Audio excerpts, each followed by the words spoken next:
All right, so we're back. We're going to do the assignment in 1 second. I just want to, it occurred to me, I have an example from my own life of desire and how desire carries us through to our goals. So I mentioned this, I think I mentioned this in another workshop. I have a video too, kind of an interview video of me on my website where I talk about this. And basically what happened was another photographer, this is when I was just kind of starting out in photography, it was probably around 2013, 2014, 2012. Another photographer I knew, she got her photo in the newspaper. And I thought, first I thought, wow, that's so cool. I would love to get my photo in the newspaper.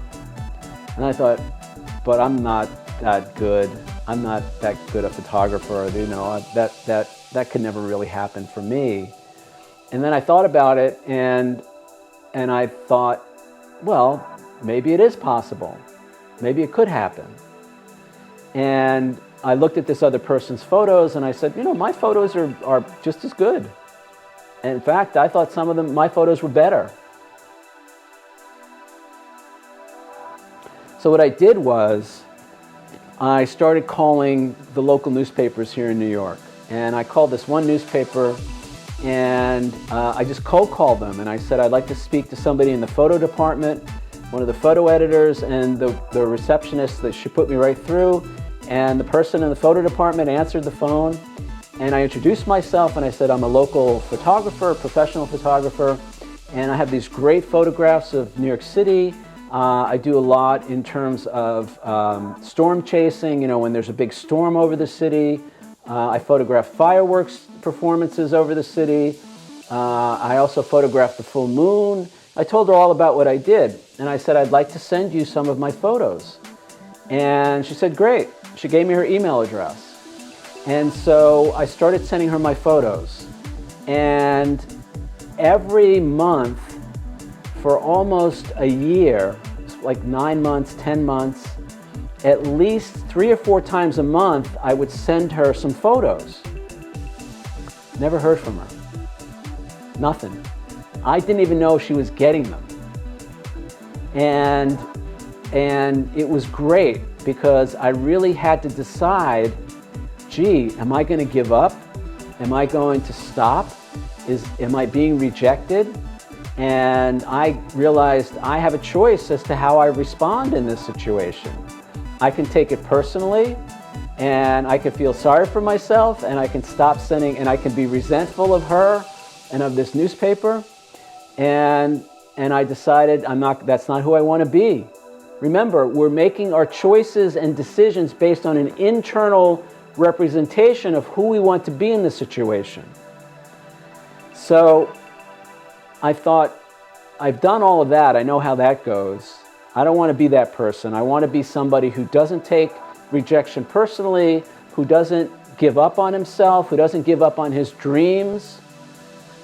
So I kept sending them photos. And then one day, out of the blue, it's so funny because one day out of the blue, they called me and they said, oh, we want to run that photo that you sent in the newspaper tomorrow. And what's funny was, I thought it was a spam, I thought it was a fake call. I didn't think it was a legitimate call. And then she said, you know, that photo of the, whatever it was, I don't remember what it was. And I said, great. I said, that's awesome. And then she said, how much do you charge? And I said, I don't know, how much do you pay?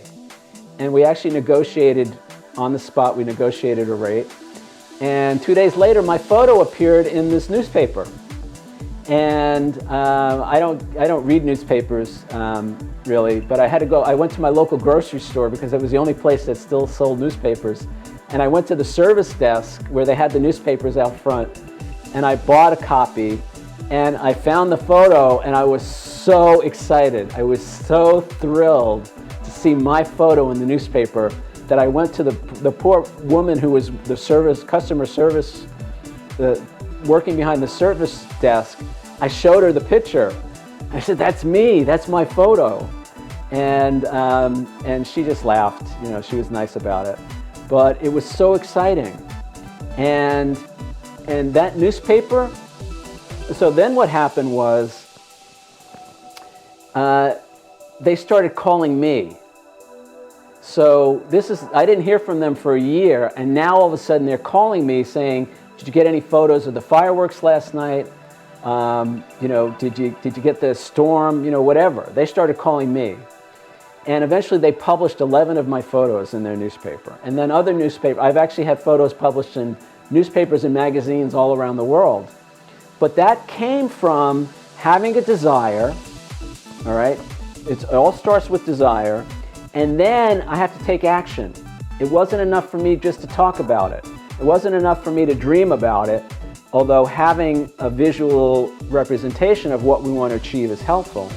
But then I had to take the action. And in this case, the action was sending photos at least 3 or 4 times a month and not hearing back and deciding to keep sending them and keep sending them and keep sending them. And it was like, until I'm going to just send them photos until they tell me to stop. And then it all turned around, and they started calling me. All right, so that's the power of desire. That's the power of changing how we see ourselves. That's the power of having a desire and then doing what it takes to see it through. I talked last week, and in the audiobook tonight, I mentioned Jerry Seinfeld. He was interviewed about what it takes to be successful in Hollywood. He said it's not the people with the most talent. He said it's the people who want it the most, who are willing to do whatever it takes to get to where they want to be. And that means pushing through the rejections, the failures, and the disappointments.